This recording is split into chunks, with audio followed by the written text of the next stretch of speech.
కడప అంటేనే వైఎస్ జగన్మోహన్ రెడ్డి అడ్డా. మరి జగన్మోహన్ రెడ్డి అడ్డాలో కూటమి తమ జెండా పాతాలని చెప్పి బలం లేకపోయినప్పటికీ కూడా విశ్వ ప్రయత్నం చేసింది, చివరకు చేతులు ఎత్తేసినటువంటి పరిస్థితి. ఎందుకంటే జగన్మోహన్ రెడ్డికి అక్కడ ఉన్నటువంటి బలం అలాంటిది, జగన్మోహన్ రెడ్డి మీద వాళ్ళకు ఉన్నటువంటి నమ్మకం అలాంటిది.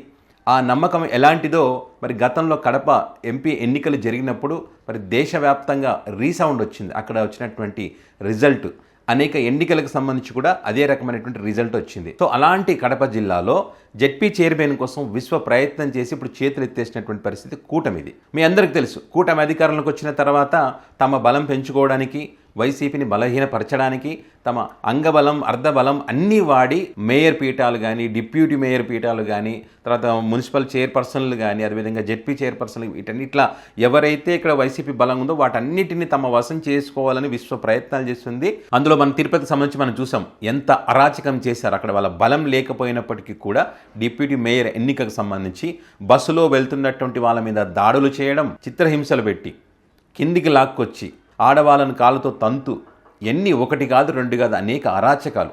వీళ్ళు చేసినటువంటి అరాచకాలకు సంబంధించి మానవ హక్కుల కమిషన్ కూడా కంప్లైంట్ పోయింది. సుప్రీంకోర్టు న్యాయస్థానం దృష్టికి కూడా మరి ఈ జరిగినటువంటి తంతంతో కూడా అక్కడ చేరినటువంటి పరిస్థితి. అంటే అంత దారుణంగా వ్యవహరించారు. బలం లేకపోయినా కూడా ఆ డిప్యూటీ మేయర్ని కైవసం చేసుకోవాలని చెప్పి ఈ కూటమి సర్కార్. ఇప్పుడు విశాఖకు సంబంధించి 98 కార్పొరేట్లు ఉన్న అక్కడ వైసీపీ 59 గెలుచుకుంది. సో అక్కడ కొంతమంది కొన్ని కారణాలు చేత, అంటే వాళ్ళ డబ్బులు ఇచ్చి 25 లక్షలు ఒకరికి ఇస్తామని చెప్పి, వార్డులో పనిచేస్తామని చెప్పి, అవసరమైతే ఇంకా ఎక్కువ ఇస్తామని చెప్పి వాళ్ళను ఆ పార్టీలో చేర్చుకునేటువంటి క్రమంలో ఇప్పుడు కొంతమంది 12 మంది దాకా అక్కడ ఆ కూటమిలో చేరినటువంటి పరిస్థితి. అయినప్పటికీ కూడా వైసీపీ పార్టీకి 40 మంది కార్పొరేటర్లు ఉన్నారు. ఇప్పుడు అవిశ్వాస తీర్మానం పెట్టాలంటే 2/3 అంటే 64 కావాలి, 98కి 64 కావాల్సినటువంటి అవసరం ఉంది. అది లేదు. కూటమికి లేకపోయినప్పటికీ కూడా అవిశ్వాస తీర్మానం పెడతామని చెప్తారు. సో అక్కడ మరి వాళ్ళ కార్పొరేటర్లను కాపాడుకోవాల్సినటువంటి బాధ్యత వైసీపీ పార్టీకి ఉంటుంది. వాళ్ళ ఆ కార్పొరేటర్లను తమ క్యాంపుకు తరలిస్తే కొంతమంది ఎదవలు నవ్వుతూ ఉన్నారు. జగన్మోహన్ రెడ్డి వాళ్ళని క్యాంపుకు తరలిస్తూ ఉన్నారు, జగన్మోహన్ రెడ్డి భయపడిపోయాడు, వణికిపోయాడు కూటమి దెబ్బకి. సిగ్గు శరం ఉండాలి కొద్దిగైనా. ప్రజాస్వామ్యాన్ని కూని చేసేటువంటి కార్యక్రమాలు చేస్తూ ఉంటే టీవీ ఛానల్లో కూర్చొని వాళ్ళు ఇచ్చేటువంటి ఛాయ్ బిస్కెట్లు తిని ఇలాంటి మాటలు మాట్లాడతారా? ఇది తప్పు అని కదా చెప్పాలి. మీ బలం లేనప్పుడు ఆ రకంగా చేయకూడదని కదా వీళ్ళు చెప్పాలి. ఆ రకంగా చెప్పడం లేదు. వీళ్ళు వాళ్ళకి సపోర్ట్ చేస్తూ ఉన్నారు. మరి వైసీపీ పార్టీ పని అయిపోయినప్పుడు, మీరు బలంగా ఉన్నప్పుడు వైసీపీ పార్టీ కార్పొరేటర్లు ఎందుకు, వైసీపీ జెండాతో గెలిచినటువంటి నాయకులు ఎందుకు తీసుకుంటున్నారు? మరి తప్పు కదా అది. మళ్ళీ పైకేమో ప్రజాస్వామ్యాన్ని పరిరక్షిస్తాం మేమని చెప్పి డైలాగులు మాట్లాడతారు. సో ఆ రకంగా అట్లా చేస్తూ ఉన్నారు. ఇక కడపకు చూసుకుంటే కనుక కడపలో మొత్తం ఉమ్మడి కడప జిల్లాలో 50 మంది జెడ్పీటీసీలు ఉంటారు. ఇందులో 49 వైసీపీ గెలుచుకుంది, గోపవరం జెడ్పీటీసీ మాత్రం ఒక టీడీపీ గెలుచుకుంది. ఇందులో ఒకరు పులివెందుల జెడ్పీటీసీ ఒకరు చనిపోగా అక్కడ 49లో 48కి చేరింది. ఈ 48లో మరి ఆకిపాటి అమర్నాథ్ రెడ్డి మరి మొన్న, అంటే అంతకుముందు జెడ్పీ చైర్పర్సన్గా ఉన్నారు కాబట్టి, ఆయన మొన్న ఎమ్మెల్యేగా గెలిచారు కాబట్టి మరి అక్కడ ఖచ్చితంగా ఇప్పుడు ఎన్నికైతే వస్తుంది. ఏది జెడ్పీ చైర్మన్ ఎన్నుకోవాల్సిన అవసరం అయితే వచ్చింది అక్కడ. అప్పుడు ఆ 49లో 2 పోతే 47 మంది. ఈ 47 మందిలో 5 మందిని ఈ కూటమి రకరకాలుగా, అంటే అంగబలం అర్ధబలం అన్నీ వాడి భయభ్రాంతులకు గురి చేసి ఒక 5 మందిని అటువైపు లాక్కున్నారు. అయినప్పటికీ కూడా 42 మందితో బలంగా వైసీపీ పార్టీ ఉంది. జగన్ అడ్డాలో మా జెండా బాధ్యం అంటే ఈ కూటమి ఆ పీఠాన్ని కైవసం చేసుకోవాలంటే సుమారుగా 25 మంది అటువైపు వెళ్లాల్సినటువంటి అవసరం ఉంటుంది. మరి ఆ వెళ్ళేటువంటి అవకాశం ఉందా? దరిదాపుల్లోనైనా వీళ్ళు ఉన్నారా? వాళ్ళని టచ్ చేసేటువంటి ధైర్యం వీళ్ళకు ఉందా?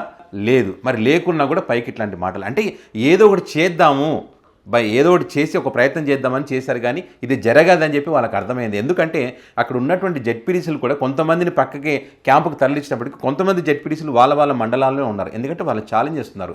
జగన్మోహన్ రెడ్డిని వదిలిపెట్టి బయటకు వచ్చేటువంటి పరిస్థితి లేదు, వైసీపీ పార్టీలోనే చచ్చే వరకు అని చెప్పి కొంతమంది జెడ్పీటీసీలు చెప్తా ఉన్నారు. మీకు దమ్ము ధైర్యం అంటే మమ్మల్ని టచ్ చేయండి, మా ఇంటి ముందుకు రండి చూస్తామని చెప్పి వాళ్ళు సవాల్ విసురుతున్నటువంటి పరిస్థితి.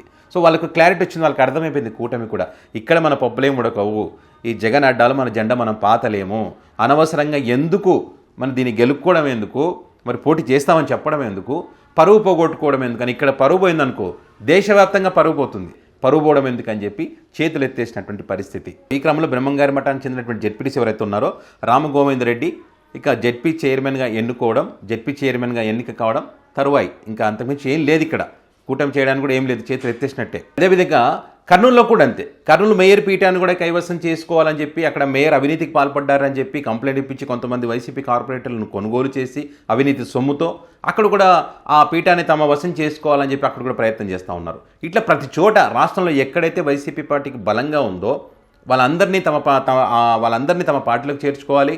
ఈ జెడ్పీ చైర్మన్లు కానీ అదేవిధంగా డిప్యూటీ మేయర్లు కానీ వీళ్ళందరూ కూడా ఆ పీఠలను తమ దక్కించుకోవాలని చెప్పి ఈ రకంగా అవినీతి సొమ్మితో వాళ్ళని కొనుగోలు చేసేటువంటి ప్రయత్నం అయితే చేస్తూ ఉన్నారు. జగన్ అడ్డాలో తమ జెండా పాతాలని ఏదైతే భావించారో అక్కడ మాత్రం వీళ్ళ పప్పులు ఉడగలేదు, చేతులు ఎత్తేసినటువంటి పరిస్థితి. సో దీనికి సంబంధించి మీ అభిప్రాయాన్ని కామెంట్ రూపంలో పెట్టండి. మరి కర్నూలు నగర మేయర్కి సంబంధించి ఏం జరగబోతుంది, కడపలో జరిగినటువంటి పరిస్థితులకు సంబంధించి కానీ, విశాఖలో కానీ ఇట్లా వీటికి సంబంధించి మీ దగ్గర ఏదైనా సమాచారం ఉంటే ఖచ్చితంగా మీ అభిప్రాయాన్ని కామెంట్ రూపంలో పెట్టండి.